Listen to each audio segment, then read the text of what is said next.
how to make images move in CapCut. So if you want to make images move in CapCut, then first you need to open up your CapCut application and then you need to go for create project. Once you're here on the create project, you need to go for import and you can import the videos. So for example, I'll be choosing this one. Click on open and you need to open the video.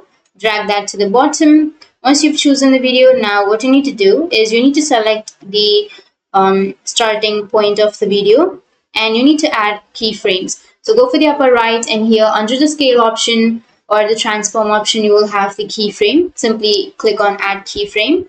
Once you've added the keyframe, now you need to enlarge the video and then again add a keyframe right here. And again, you need to enlarge the video. And here you need to again add a keyframe. Once you've added the keyframe, now you can go for the starting point and you can play the video. So you can see that your video is moving. So that's how you can make images move in CapCut. And if you have any questions, feel free to comment below. Thanks for watching.